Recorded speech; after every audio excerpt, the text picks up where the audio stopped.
Vamos a abrir nuestras Biblias, hermanos. ¿Por qué no se ponen de pie y abran sus Biblias conmigo en Mateo capítulo 21? En Mateo capítulo 21, en el Mateo capítulo 21, verso 12, dice: Y entró Jesús en en el templo de Dios y echó fuera a todos los que vendían y compraban en el templo, y volcó las mesas de los cambistas y las sillas de los que vendían palomas, y les dijo: escrito está, mi casa, casa de oración será llamada, mas vosotros la habéis hecho cueva de ladrones.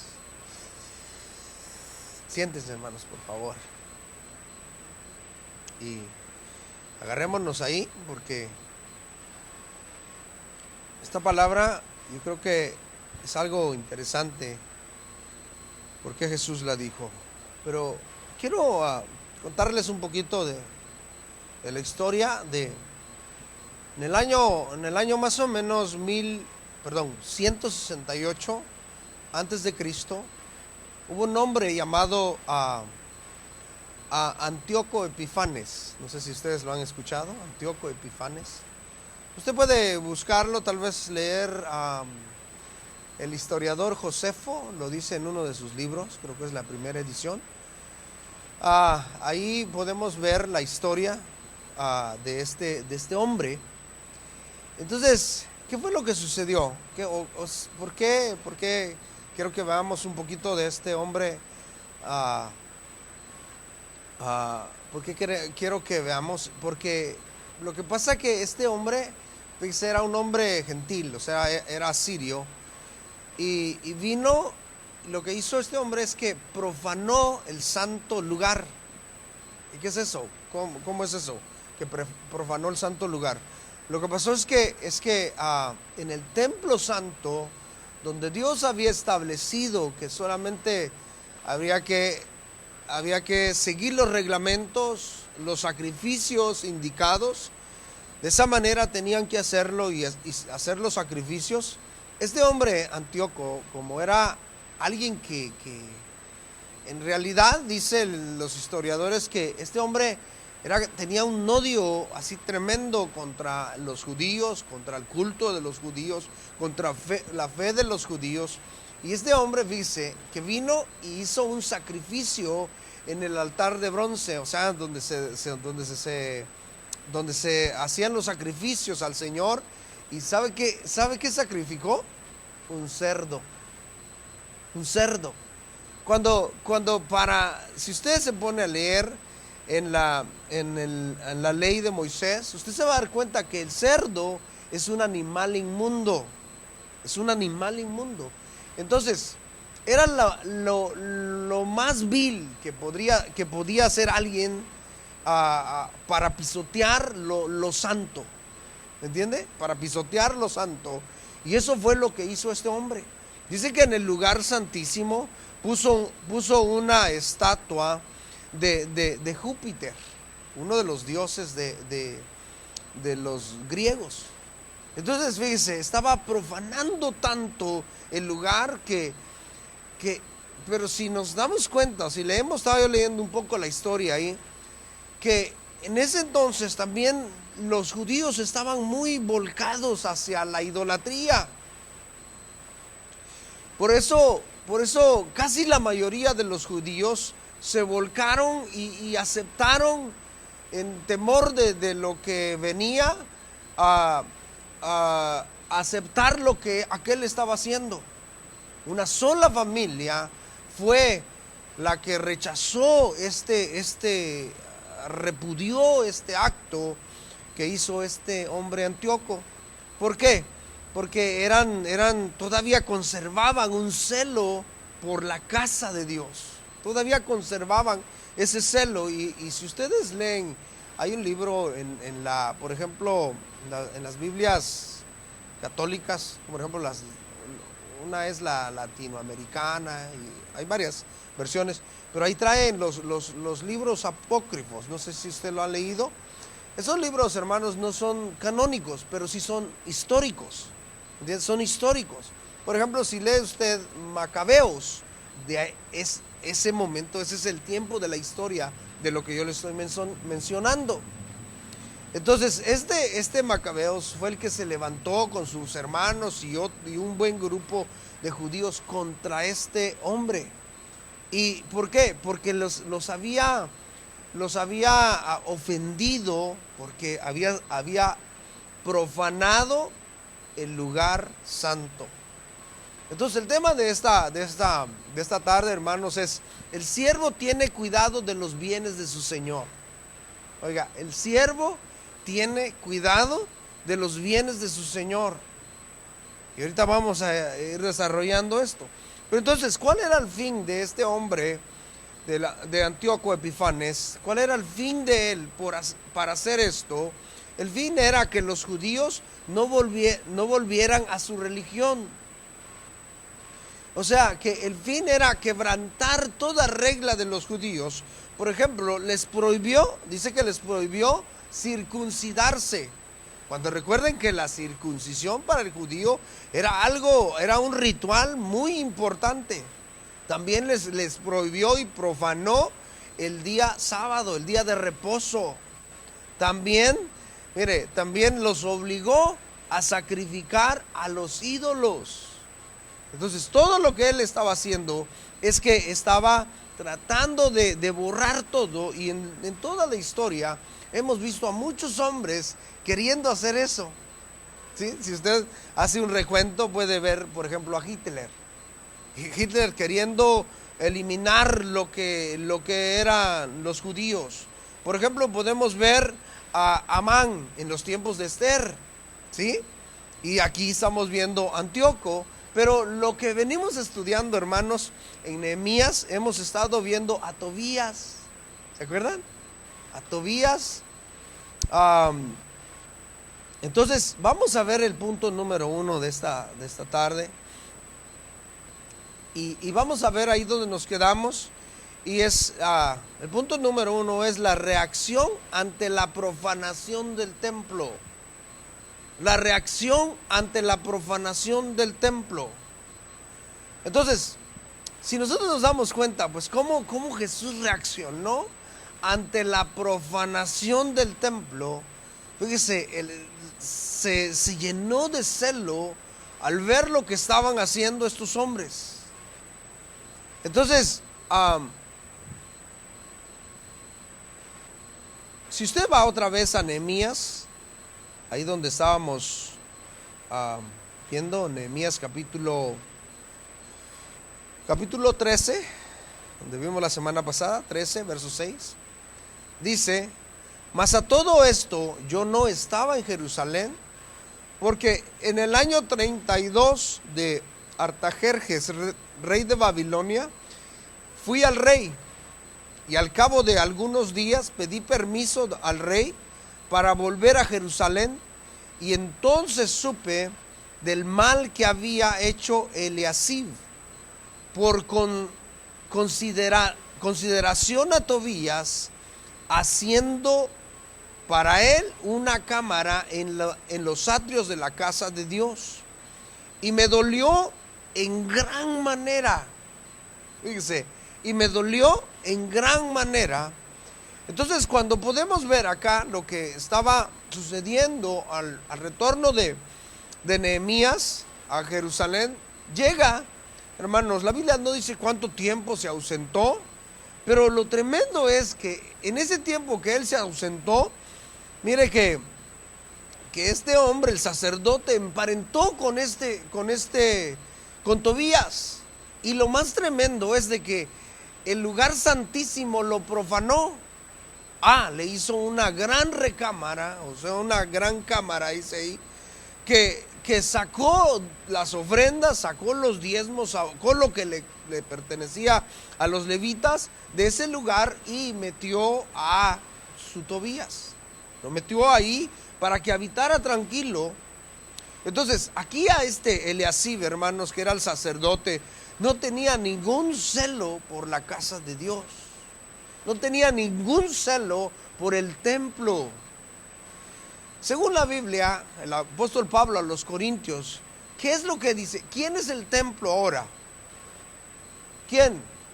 Hermanos, ¿quién? Nosotros. ¿Entienden? Nosotros somos el templo. ¿Entienden? Nosotros somos el templo. Mire, si usted no lo sabía, digan, yo soy el templo. Yo soy el templo. Yo soy el templo. Y entonces, hermanos, ¿qué tiene que? Mire, la reacción en esto, o la lección en esto, más que todo, es que debemos de aprender que en ese entonces, recuerden que ahí moraba la presencia de Dios en ese templo, pero era un lugar específico. Ahora, hermanos, el Espíritu Santo mora en cada uno de nosotros. ¿Entiende? Por eso la importancia ahora de nosotros, por eso el tema es el siervo que tiene cuidado de los bienes de su Señor. Nosotros no nos pertenecemos a nosotros, sino le pertenecemos a Dios. ¿Entiende? Le pertenecemos a Dios. Entonces, ¿a quién debemos darle nuestro corazón? A Él, solo a Él. Entonces tenemos que tener un celo, hermanos, para guardar este templo del Señor. Hermanos, el templo del Señor, hermanos, no tiene que ser bodega de Tobías o de Gesén o del árabe, no, sino que tiene que ser, hermanos, un lugar preparado para el Señor, completamente. Es por eso que la semana pasada yo les decía que nuestro corazón no tiene que ser una bodega de resentimientos, de celos, de envidia y de todo eso que viene a afectar nuestra vida, nuestra relación con Dios. Mira, entonces nosotros debemos de estar siempre al pendiente del templo y la morada del Espíritu Santo, que es nuestro corazón. Entonces, la reacción, mire, la reacción de la profanación del templo de Jesús, o más bien de Nehemías, fue la misma de Jesús.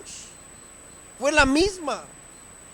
Ahorita vamos a ver lo que hicieron. Por ejemplo, dice, no sé si es Juan, donde dice que Jesús hizo un látigo y sacó a todos a latigazos, tumbó las mesas, sacó los cambistas, sacó todo lo que estaban haciendo ahí adentro, porque la casa de Dios tiene que ser llamada casa de oración, no cueva de ladrones. ¿Entiendes? No cueva de ladrones. En los tiempos de Nehemías, cuando él regresa a Jerusalén, se da cuenta de que Tobías estaba bien cómodo en la casa de Dios. Cuando Tobías no tenía ni parte ni suerte en esa casa. Esa casa era algo santo y nomás le pertenecía a Dios, y le pertenecía, o podían estar las cosas dedicadas a Dios, no Tobías. Entonces, por eso, al ver esta situación, Nehemías dice que me dolió en gran manera. Miren, hermanos, a veces nosotros damos lugar a muchas cosas en nuestro corazón, que reinen en nuestro corazón. Dejamos que se queden ahí, que moren en nuestro corazón. Y esto es triste, hermanos, porque no reaccionamos y no hacemos nada. Fíjense que cuando el Señor nos revela que estamos mal, que estamos guardando cosas que no debemos de guardar, ¿qué debemos de hacer? Debemos de dolernos en nuestro corazón por haber guardado algo que no agrada a Dios y sacarlo. Esa debe de ser la reacción. Eso debemos de hacer nosotros y sacar lo que estorba, lo que estorba nuestra relación con Dios. Eso fue lo que hizo Nehemías. Dice que le dolió tanto en su corazón, dice, y arrojé todos los muebles de la casa de Tobías fuera de la recámara. ¿Qué fue lo que hizo? Sacó todo, dice, todos los muebles. Se había traído sus muebles Tobías, había amueblado bien la recámara, pero llegó Nehemías y vio que eso no era correcto y lo sacó de ahí. Eso es lo que nosotros debemos de hacer, hermanos. Cuando vemos situaciones en nuestras vidas, lo que debemos de hacer es sacarlo. Sí, sacarlo. Lamentablemente nosotros lo que hacemos es que a veces hacemos oídos sordos y lo dejamos ahí, dejamos que se siga que se siga apoderando de lo que no le pertenece, y debemos de tomar esa acción. A veces son acciones fuertes. El verso 9 dice: y dije que limpiasen las cámaras e hice volver ahí los utensilios de la casa de Dios, las ofrendas y el incienso. Lo que venimos a hacer es miren, hermanos, lo que venimos a hacer nosotros cuando venimos a la palabra de Dios, a escuchar su palabra, a adorar al Señor, venimos a mirarnos a nosotros, a mirar lo que estorba, a mirar, hermanos, lo que hay dentro de nosotros. Como el salmista dijo: en tu luz veremos la luz. Entonces, al ver, hermanos, al estar bajo la luz de la palabra de Dios, podemos ver nuestras manchas, podemos ver nuestros pecados, y eso es lo que debemos de hacer, hermanos, nosotros ver lo que estorba. Lamentablemente, lo que venimos a veces a hacer es que venimos a ver lo que los demás están haciendo, el comportamiento de los demás, hasta la vestimenta de los demás, y no debemos de hacer eso, hermanos. El tiempo de congregarnos, el tiempo de estudiar la palabra del Señor. Por ejemplo, yo siempre cuando estoy viendo la palabra, siempre le digo al Señor: líbrame. Si alguien me hace algo, Señor, no quiero tomar tu palabra para decirle sus cosas. ¿Me entiendes? O sea, en manera de reprochárselo, en manera de reclamarle. No, la palabra de Dios es para corregirnos y para consolarnos. ¿Sí? Entonces, fíjese, lo que nosotros debemos de hacer siempre es recibir esa palabra, y que sea a nosotros, apuntándonos a nosotros. ¿Sí? Nosotros necesitamos cambiar. A veces nosotros decimos: no, pues necesita cambiar aquel, necesita cambiar el otro, necesita cambiar aquella. Pero no es así, hermanos. Nosotros somos el centro. El Señor nos está hablando a nosotros. Y es por eso que nosotros somos responsables, hermanos, de cuidar este templo del Señor. ¿Sí? Nosotros somos los responsables. En este caso podemos ver, hermanos, al que debería, al que hubiera estado, al que tenía que estar a cargo del cuidado de las cosas sagradas. Fíjese, lo profanó, lo pisoteó al meter algo inmundo a lo santo. No hagamos eso, hermanos. No metamos cosas inmundas a lo que le pertenece al Señor. No. Y si hay algo en nuestro corazón, debemos de sacarlo, debemos de eliminarlo. Sáquenlo con todos sus muebles. Sí, hay que sacarlo con todos los muebles. Y hermanos, no es tiempo de estar jugando. Es tiempo de limpiar nuestro corazón y que el Señor more en nuestra vida. Por eso, la semana pasada yo leía el pasaje de Apocalipsis capítulo 2, verso 20, donde dice: tengo unas pocas cosas contra ti. Tengo unas pocas cosas contra ti, que toleras a esa mujer Jezabel, que se dice profetiza, enseña y seduce a mis siervos a fornicar, a comer cosas sacrificadas a los ídolos. Y le he dado tiempo para que se arrepienta, pero no quiere arrepentirse de su fornicación. Fíjese, es importante porque la palabra del Señor siempre nos está hablando a nuestras vidas. ¿Para qué? Para que rectifiquemos, para que corrijamos lo que está mal en nuestras vidas. Es tremendo, hermanos, porque este hombre, fíjese, el sacerdote, para poder acomodar a su consuegro, hermanos, tuvo que sacar todo lo que era sagrado para meterlo ahí. Había quitado todos los utensilios de la casa de Dios, del lugar que le correspondía, y había puesto ídolos. en sus atrios, en los atrios del templo. Quitó las cosas sagradas y empezó a poner ídolos. ¿Me entiende? Entonces, este hombre todavía se entiende de Epifanes, pero este que era el sacerdote de Dios, hermanos, dicen lo que estaba haciendo. Y nosotros que somos el templo de Dios, hermanos, es tremendo cuando quitamos las cosas buenas, lo que el Señor nos da, lo que el Señor nos enseña, lo quitamos y ponemos cosas que vienen a estorbar, que vienen a corrompernos, que vienen a llevarnos a una vida desagradable delante de Dios. Entonces, hermanos, si nosotros vemos cosas así que están afectando nuestra vida, debemos de quitarlas. Debemos de quitarlas, hermanos, y empezar a caminar de tal manera que agrademos a Dios.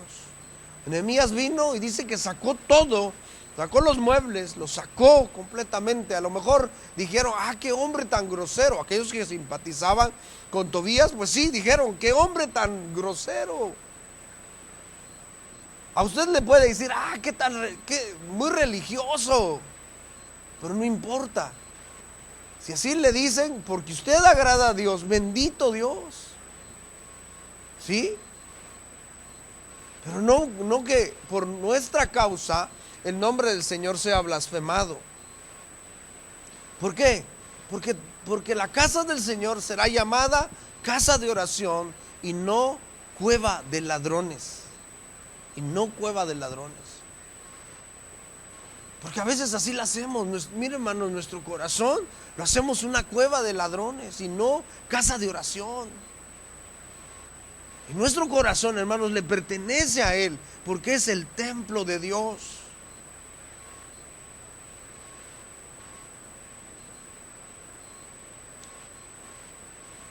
Punto número 2, la casa de Dios abandonada. Ese es el punto, la casa de Dios abandonada. Este sacerdote, hermanos, no le importó. ¿Será que se puede abandonar la casa de Dios, el templo de Dios? Sí, se puede abandonar. Cuando usted deja de orar, cuando usted deja de leer la escritura, cuando usted deja de congregarse, abandona la casa de Dios. ¿Y qué es lo que sucede fíjese, qué es lo que sucede en una casa abandonada? Empiezan los malos olores, empiezan las arañas a hacer sus telarañas ahí, ¿no? Empiezan, hasta se meten los pájaros, hasta se meten las ratas. Yo no sé, o sea, usted se da cuenta de todo lo que puede suceder en una casa abandonada. Y si no, se meten hasta los ladrones, los que no deben vivir ahí viven.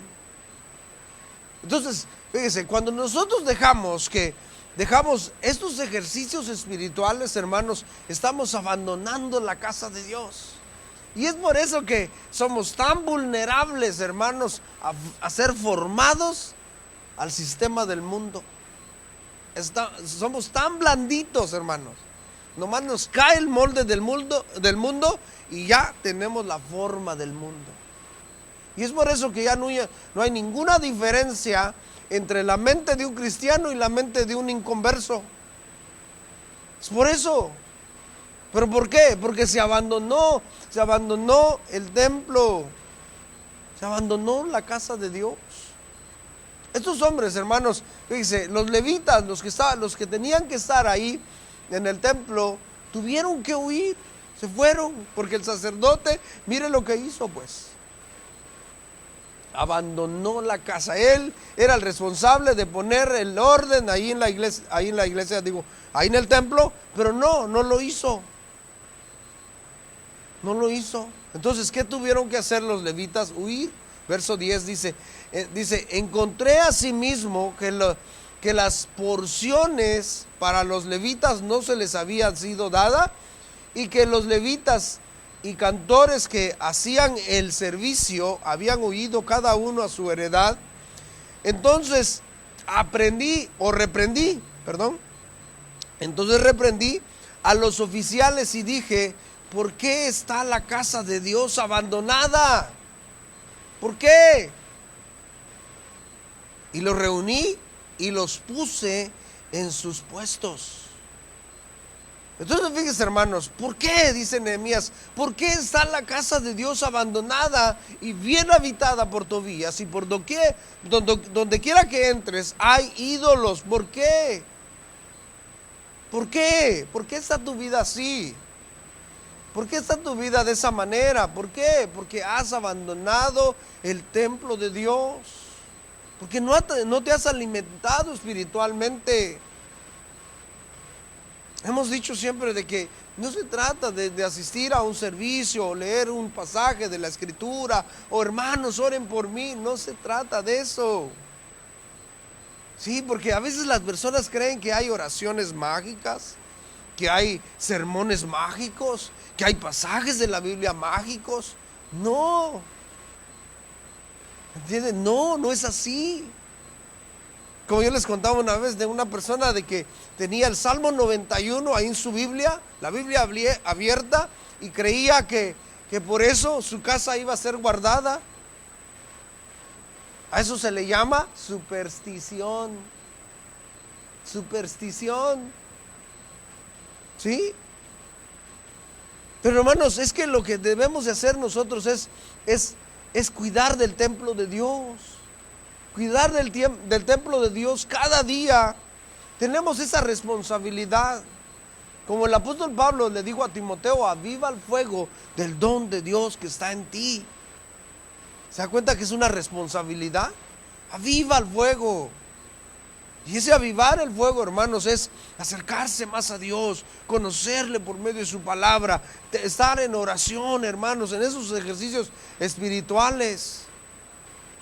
Fíjese, los levitas eran los que hacían la limpieza en el templo. Los levitas eran los que preparaban todo, cambiaban el aceite y todo, mantenían ahí haciendo los sacrificios y todo, hermanos, poniendo la leña, limpiando el altar. Y los cantores, pues lógico, eran los que estaban cantando, adorando. Pero ¿cómo iban a ellos a sostenerse? No podían, porque se había abandonado la casa de Dios. Y tal vez, y no dice aquí, pero a lo mejor como estaban emparentados el sacerdote con Tobías, a lo mejor Tobías estaba viviendo de las ofrendas. Puede que sí. Sí, puede que sí. Es como, miren, hermanos, lo que a veces nosotros le damos a lo que le pertenece a Dios, se lo damos a esas cosas que nos llevan al fracaso, o sea, al pecado. Entregamos nuestra vida que le pertenece a Dios, se la entregamos al pecado, hermanos. Eso es lo que hizo el sacerdote. Las cosas que le pertenecían a Dios, se las entregó a Tobías. Y donde tenía que ponerlas, darlas, utilizarlas, no la utilizó. Por eso vemos la casa de Dios abandonada. Profanaron el lugar santo. Profanaron el lugar santísimo. Fíjese que en este punto donde estamos meditando, la ciudad ya tenía sus muros. Estaba bien protegida ya la ciudad, pero lamentablemente los muros espirituales estaban derribados. ¿Sí? Lamentablemente. Y puede que tengas un buen trabajo, un buen ingreso, puede que sí.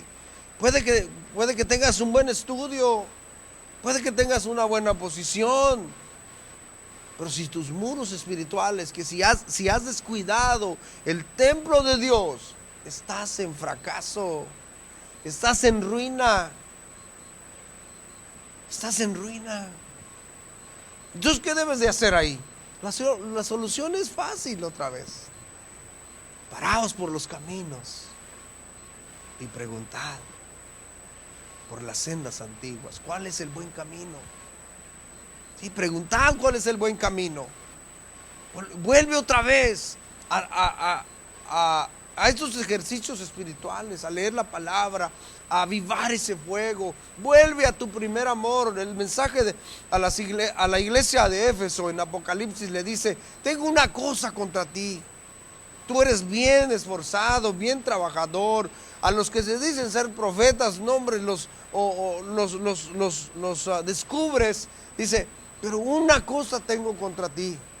¿Cuál es eso? Has dejado tu primer amor. Has dejado tu primer amor. Fíjense, hermanos, nuestra relación con Dios tiene que ser cada día más y más mejor. Tiene que ir en desarrollo. Nuestro amor a Dios tiene que ir creciendo. Nuestro conocer a Dios tiene que ser cada día más y más. ¿Entiende? Cada día más. Pareciera que es diferente, ¿no? Que al principio es mucho y al final es poco. Y eso es lamentable. Es lamentable, hermanos. Sí, el Señor llama a la iglesia como la esposa. Entonces, por eso en el matrimonio de igual manera, si se dan cuenta, en el matrimonio cuando uno se casa, pues uno ama a la muchacha o la muchacha ama al muchacho, ¿me entiendes? Uno quiere hacer esa vida y todo, pero se casa uno con esa ilusión. Pero fíjese, si se cultiva ese matrimonio, al final, después que los hijos crecen y todo, ese matrimonio sigue sólido y aún más, con mucho amor. Pero si no, hermanos, terminan ahí, en la casa, dos viejecitos ajenos a cada uno de ellos. ¿Sí? Que no se entienden, ni se conocen. ¿Me entiende? Cuando no debe de ser así. Y así parece, mire, la relación entre nosotros como iglesia, Dios, hermanos, tiene que ser en un desarrollo al conocerle más, al conocerle. Él nunca nos va a rechazar. Dice que Él atiende al humilde, pero al altivo lo mira de lejos. Atiende al humilde. Si nosotros reconocemos, como lo que cantamos hace ratos, que necesitamos de Él, hermanos, si nosotros entendemos que sin Él nada podemos hacer, créeme, hermanos, que Él cada día se va a revelar más y más a nuestras vidas y vamos a conocerle.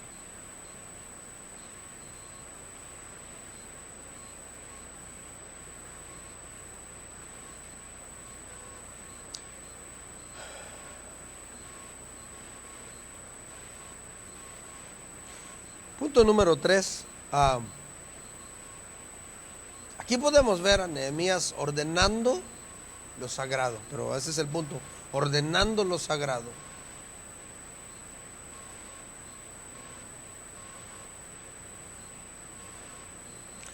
Mire, al ordenar el templo, que es nuestro corazón de Dios, empezamos a ver las bendiciones. Al ordenar nuestro corazón, ya sería nuestras prioridades de nuestro corazón, hermanos, empezaremos a ver las bendiciones de Dios. Cuando Nehemías vino y ordenó el templo de Dios, empezaron a ver bendiciones. El verso 12, vaya ahí, verso 12. Y todo Judá trajo el diezmo del grano, del vino y del aceite a los almacenes, ahí donde estaba Tobías.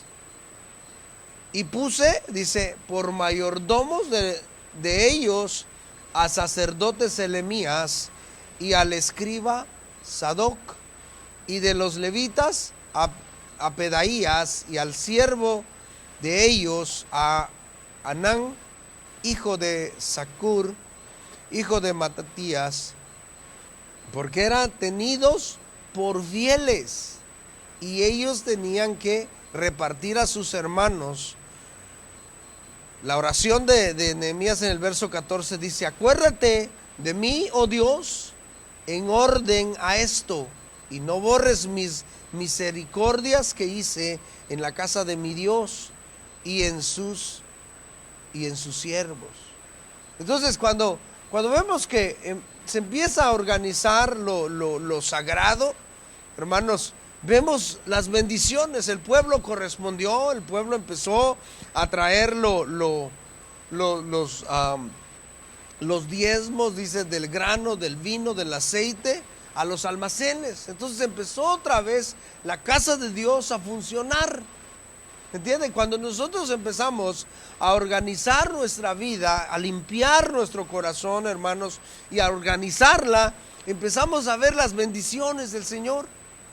Empezamos a ver la obra de Dios en nosotros. Empezamos a ver que nuestro hermano es una bendición para mi vida.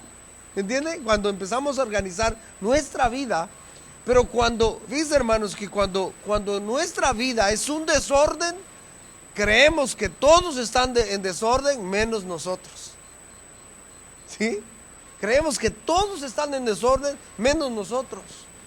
Y en la realidad es que todos pueden que estén en orden y tú eres el que estás en desorden. ¿Sí? ¿Pero por qué? ¿Por qué no lo puedes ver? Por lo mismo, por ese desorden. Porque le entregaste lo sagrado a lo que no deberías de entregarlo. Entonces cuida tu corazón. Es por eso cuando la palabra del Señor dice: sobre toda cosa guardada, guarda tu corazón, porque de él mana la vida. Guarda tu corazón, le pertenece al Señor. Le pertenece al Señor. Entonces ahí podemos ver bendiciones, vienen bendiciones, hermanos. Podemos ser bendecidos por la compañía de nuestros hermanos. Podemos ser bendecidos por la exhortación que nos dan nuestros hermanos. Podemos ser bendecidos por lo que ellos hacen, ¿me entiende? Eso es así. Pero tenemos que organizar lo sagrado, hermanos. Punto 4. Restaurando la disciplina. Restaurando la disciplina. Es importante que estemos restaurando las disciplinas. Restaurando las disciplinas. Al ya hacer esto, sacar todo esto, hermanos. Al sacar todo esto, de hecho ya hablé un poquito al respecto. Pero al sacar todo lo que estorba en nuestra vida, debemos de restaurar las disciplinas. Hermanos, y para disciplinarnos es un poco difícil, ¿verdad? Porque por naturaleza somos indisciplinados. Por eso no se les enseña a ser indisciplinados. Se les enseña a ser disciplinados. Por ejemplo, a nuestros hijos. ¿Me entienden? A nuestros hijos se les enseña que tengan disciplina. Jamás les decimos nosotros: pórtense mal. Ellos automáticamente se portan mal. Sí, nosotros tenemos que decirles: hey, pórtense bien, hagan esto, así y así, ¿me entiende? Entonces, por naturaleza el ser humano es indisciplinado. Entonces nosotros lo que debemos de hacer es restaurar esas disciplinas. Y fue lo que hizo Nehemías. Restauró el día de reposo. Restauró el día de reposo. Mire, verso 15 dice: en aquellos días vi en Judá a algunos que pisaban en lagares en el día de reposo y acarreaban haces y cargaban asnos con vino y también de uvas e higos y toda suerte de carga, y que traían a Jerusalén en día de reposo, y los amonesté acerca del día en que vendían las provisiones. También había en la ciudad tirios que traían pescado y toda mercadería y vendían en día de reposo a los hijos de Judá en Jerusalén. Y reprendí a los señores de Judá y les dije: qué mala cosa es esta que vosotros hacéis, profanando así el día de reposo. Ustedes saben que el día de reposo lo estableció el Señor. Y este día de reposo, hermanos, en primer lugar lo puso para que ellos descansaran. Para que ellos descansaran. Pero el día de reposo también era para una meditación, para meditar en las cosas. Usted se da cuenta que cuando estamos bien ocupados, afanados en las cosas del mundo, ni tenemos tiempo de pensar o de darle gracias a Dios. ¿sí? No hay tiempo. ¿Por qué? Porque estamos bien ocupados. Y es por eso que, hermanos, nosotros debemos de apartar un día, especialmente como hoy, para el Señor. Para el Señor. Este día tiene que ser especial para el Señor. Es tremendo, hermanos, porque a veces no lo hacemos. Podemos hacerlo, pero no queremos hacerlo. Y es por eso tenemos que restaurar las disciplinas. Hablé ya de la oración, hablé de la lectura de la palabra del Señor, pero el congregarse, porque este era un día especial para Dios, un día especial para ellos, pero para Dios también. ¿Entiendes? Sabemos ahora, usted tal vez puede decir, como lo que dice en Hebreos, no, pero es que ahora el día de reposo, mi reposo es Cristo. Y por eso trabajo los 7 días y trabajo 12 horas al día. ¿Entiende? Puede que me diga eso, pero no es así. Debemos de congregarnos. La palabra de Dios, por ejemplo, el mismo escritor a los Hebreos dice que no dejemos de congregarnos como algunos tienen por costumbre, y habla de inconstancia. Ese verbo habla de inconstancia. Entonces aquí, hermanos, fíjense, aquí rigurosamente, estrictamente, ellos tenían que guardar el día sábado. De hecho, ¿se acuerdan que al Señor Jesús lo acusaron por quebrar el día sábado? ¿Se acuerdan? Por violar el día sábado, porque había sanado a un paralítico. ¿Se imagina? O sea, lo estaban acusando, pero si se da cuenta, toda la historia vemos que ellos se quebrantaban las leyes solamente por guardar sus tradiciones. Y aquí en este caso, mire, solamente por suplir sus necesidades, ellos quebrantaban esta ley, y Dios se las había dado por algo. 6 días es suficiente. Aquellos que trabajan 6, los que trabajan 5, pues gracias a Dios. ¿Ah? Pero aquí el Señor les dijo, 6 días es suficiente, descansen por lo menos un día. No, pero mire, lo que hicieron estos, no, se pusieron, dice, a pisar en el lagar, a cargar sus asnos, dice, llevar y vender uvas, higos, de toda suerte de carga, dice. Y no solamente eso, sino que los de Tiro, dice que venían y vendían su pescadería, vendían todo tipo de mercancía el día sábado.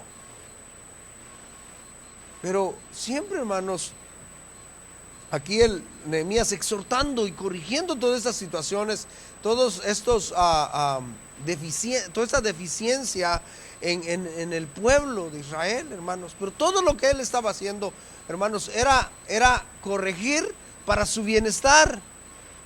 Todo lo que ellos estaban haciendo era lo que les estaba trayendo, hermanos, complicaciones, y les había traído complicaciones. La desobediencia, hermanos, al mandato de Dios siempre nos lleva al mal.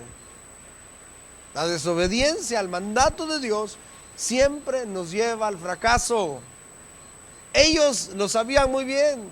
La desobediencia de ellos siempre los llevó al fracaso. Entonces Nehemías, ¿qué es lo que está haciendo? Corrigiendo. Y es por eso que cuando Nehemías viene, y como él tenía todo el carácter moral para poder hacerlo, se da cuenta que no se pusieron al tú por tú con Nehemías. ¿Por qué? Porque él tenía el carácter para hacerlo. O sea, no tenían nada que decirle o reprocharle. Por ejemplo, la semana pasada vimos que lo que le pertenecía a él, se lo dio a ellos. Bueno, seguimos porque si no, no terminamos.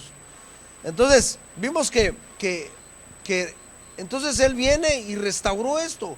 Pero para poder restaurarlo, para poder restaurar esta disciplina, hermanos, él tuvo que ser duro, hermanos. Verso 19 dice: sucedió pues que cuando iba oscureciendo a las puertas de Jerusalén, antes del día de reposo, dije que se cerraran las puertas y ordené que no las abrieran hasta después del día de reposo. Y puse a las puertas algunos de mis criados para que en día de reposo no introdujeran carga. Y se quedaron fuera de Jerusalén una y dos veces los negociantes y los que vendían toda especie de mercancía. y les amonesté y les dije: ¿por qué os quedáis vosotros delante del muro? Si lo hacéis otra vez, os echaré mano. Desde entonces no vinieron en día de reposo. ¿Se dan cuenta? Drásticamente puso orden ahí. Bueno, dice, 2 veces dice que se quedaron. O sea, llegaban, pues ya saben cómo son los comerciantes, ¿no? No, pues ellos querían hacer negocio. Entonces venían y se quedaban en la puerta esperando para que se terminara el día de reposo, para entrar urgidos para vender su mercancía. Pero Nehemías les dice: hey, miren, ya se quedaron 2 veces, pero si ustedes se quedan la tercera, les voy a echar mano, así que los voy a meter a la cárcel. Él era el gobernador. Entonces, ¿qué fue lo que hicieron? Patitas, ¿para qué te quiero? Se fueron, no tuvieron miedo, porque era en serio. Y nadie de los que estaban en el pueblo les reclamó. ¿Por qué? Porque tenían lo suficiente. Estaban afanados en hacer esto, en desobedecer. Pero Nehemías vino y puso orden en la disciplina. Es importante, hermanos, que nosotros pongamos orden, disciplina en nuestra vida.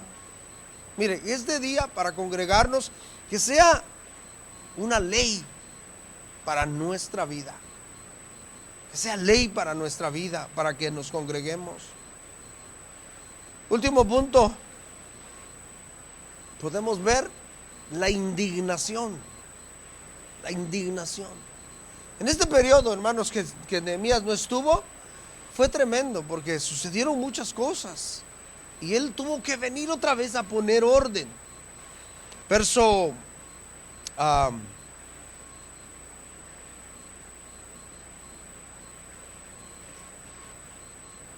23 dice: vi asimismo en aquellos días a judíos que habían tomado mujeres de Asdod, amonitas y moabitas, y la mitad de sus hijos hablaban la lengua de Asdod, porque no sabían hablar judaico, sino que hablaban conforme a la lengua de cada pueblo. Mire, aquí no me voy a meter, el inglés y el español. Es asunto de cada uno ahorita.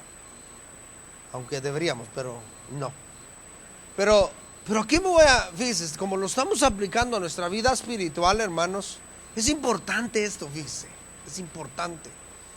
Porque al tener esa vida desordenada, hermanos, fíjese, que nuestros hijos empiezan a hablar el idioma del mundo.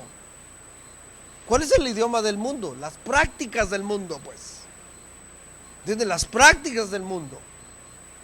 Es lamentable, hermanos, que cuando que dejamos que el mundo forme a nuestros hijos, cuando nosotros debemos de formarlos. ¿Entienden? Nosotros, por eso la importancia de conocer la palabra de Dios. Por eso el Señor le dice al pueblo de Israel, cuando se les da la ley, le dice: díselos a tus hijos, escríbelos en la pared, escríbelos en el dintel de las puertas, escríbelo. ¿Para qué? Para que lo aprendan, para que piensen como tú piensas, para que vivan como tú vives. Porque de otra manera serán formados en el mundo. Es lamentable cuando nosotros los dejamos ir y que alguien más nos los formen. No, hermanos, es responsabilidad nuestra. Es responsabilidad de cada uno de nosotros. Pues eso se los había dicho. Mire, esto que ellos hicieron y empezaron a tomar mujeres de moabitas, amonitas, hermanos, fíjese, el Señor se los había dicho. De hecho, estas razas, fíjese, estas 2 razas que mencioné venían del incesto de Lot y sus hijas. Eran pueblos perversos. Pero ¿cuál era el propósito? Dios no los quería, no querían que se buscara una mujer bonita, un hombre bonito. ¿Por qué? Porque Dios les dio esa ley. Los quería enfadar, ¿verdad? Es que es Dios así. Por eso les dio esa ley. Por eso, no, hermanos, no. Les quería su bienestar. Quería que ellos entendieran. Fíjense, en Éxodo capítulo 12, si quiere yo lo leo rápido. Dice, verso 23 dice, porque Jehová pasará hiriendo a los egipcios, y cuando vea la sangre en el dintel y en los dos postes, pasará Jehová aquella puerta y no dejará entrar al heridor en vuestras casas para herir. Guardaréis esto por estatuto. Guardaréis esto por estatuto para vosotros y para vuestros hijos para siempre, cuando entréis en la tierra que Jehová os dará, como prometió. Guardaréis este rito. Y cuando os dijeren vuestros hijos, ¿qué es este rito? Vosotros responderéis, es la víctima de la Pascua de Jehová, el cual pasó por encima de las casas de los hijos de Israel en Egipto, cuando hirió a los egipcios y libró nuestras casas. Entonces el pueblo se inclinó y adoró. Fíjense, hermanos, pero esto lo tenían escrito y ellos tenían esta ordenanza, pero ¿cómo se lo podían comunicar si sus hijos no hablaban judaico? ¿Entiende? ¿Cómo podían comunicárselo? ¿Entiende? ¿Cómo podían ellos comunicarlo? Bueno, pero si ellos no lo sabían, ¿qué le iban a comunicar? Todavía peor el asunto, ¿no? Entonces fíjese la importancia. Si nosotros no tenemos orden en nuestras disciplinas, hermanos, no está limpio el templo del Señor, entonces ¿cómo podremos comunicar esto a nuestros hijos? ¿Entiende? ¿Cómo podremos comunicarlo? Si estamos, hermanos, que los cables los tenemos tan cruzados que ya ni sabemos lo que pensamos. Ellos tenían todo bien estructurado, bien. El Señor se los dio así claramente para que pensaran y vivieran así. Pero ellos abandonaron la ley de Dios. Hermanos, no abandonemos la ley de Dios. No abandonemos los mandamientos del Señor. Al contrario, hay que llenarnos para que así tengamos cómo dirigir a nuestros hijos. ¿Me permite un último punto? Porque es el último ya. Bueno, pues van a decir, ya que usted tiene el micrófono. 6. La solución radical. La solución radical, o sea, ¿qué es radical? Es algo referente a la raíz, o que afecta a la raíz o principios de cosas. Para poder eliminar todo aquello que impedía desarrollar, era necesario eliminarlo desde la raíz. Para que nosotros, hermanos, podamos desarrollar, es necesario eliminar todo eso, hermanos, que estorba nuestro crecimiento desde la raíz. ¿Sí me entiende? Desde la raíz, hay que cortarlo desde la raíz, no una podadita ahí, no. Es desde la raíz. Y por eso les digo, a veces podemos ver que es algo drástico. Tenemos que tomar decisiones drásticas. Aquí Nehemías tomó decisiones, pero olvídese, drásticas.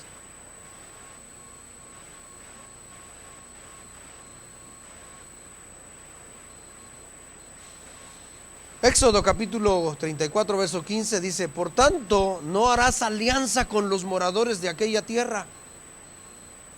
Mire, no harás alianza con aquellos moradores de aquella tierra, porque fornicarán en pos de sus dioses y ofrecerán sacrificio a sus dioses, y te invitarán y comerás de sus sacrificios, o tomando de sus hijas para tus hijos, y fornicando sus hijas en pos de sus dioses, harán fornicar también a tus hijos en pos de dioses, en pos de los dioses de ellas. Eso era lo que ellos tenían escrito, pero no lo recibieron. Deuteronomio 7:1 dice, cuando Jehová tu Dios te haya introducido en la tierra de la cual entrarás para tomarla, y haya echado de delante de ti a muchas naciones, al Eteo, al Gergeseo, al Amorreo, al Cananeo, al Fereceo, al Efeo, al Jebuseo, 7 naciones mayores más poderosas que tú, y Jehová tu Dios las haya entregado delante de ti y las haya derrotado, las destruirás del todo. Dice, las destruirás del todo, le dijo. ¿Qué fue lo que sucedió, hermanos? Si usted lee la historia, usted se va a dar cuenta que no destruyeron todo. No destruyeron todo. Y ese fue el gran pecado. Ese fue el gran pecado. Que no eliminaron el problema o la situación desde la raíz. No tomaron decisiones radicales. Es como se acuerda cuando estaban enfrente de los campos de Moab. Y llegó la mortandad porque ellos empezaron a fornicar con las doncellas de Moab. Y dice que Fines vino y cuando vio estaba la mortandad y uno de sus hermanos llevó una moabita a su tienda y dice que agarró una lanza y sácatela. Los clavó en la tierra los dos. Y ahí fue donde paró la mortandad.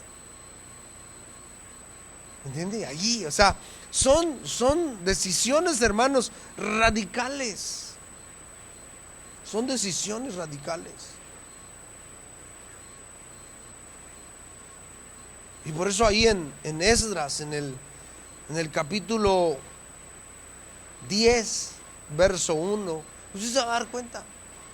Ahí, mire, en el tiempo de Esdras, unos años antes, Esdras lo que había sido es que apartó también, como ya vimos que ahí en el capítulo 9 creo que es, donde Nehemías aparta a los extranjeros, y aquí también, fíjese, las mujeres extranjeras y sus hijos los sacó Nehemías, los sacó. Aquí en el capítulo 13, verso 25, dice, y reñí con ellos. O sea, Nehemías dice, su solución radical, o sea, reñí con ellos, peleé con ellos, dice, y les maldije, o sea, estaba bien enojado, y les maldije, dice, y herí a algunos de ellos, y les arranqué los pelos. Bueno, no vamos a agarrar a algunos de ustedes acá, no, pero fíjense, o sea, estamos aplicándolo a nuestra vida, hermanos, personal. Así debemos de quitar eso que nos estorba, que viene a ensuciar nuestro corazón. Si son envidias, si son, hermanos, afanes de esta vida, hermanos, hay que arrancarlo. Agarre de los pelos y tírelo. Eso es lo que hizo Nehemías. Dice que reñí con ellos y los maldije y herí a algunos de ellos y les arranqué los pelos y les hice jurar diciendo, no daréis vuestras hijas a sus hijos y no tomaréis de sus hijas para vuestros hijos, ni para vosotros mismos. ¿No pecó por esto Salomón, rey de Israel? ¿Quién no conocía a Salomón? Todos ellos conocían a Salomón, habían oído de Salomón, el hombre más sabio que había existido.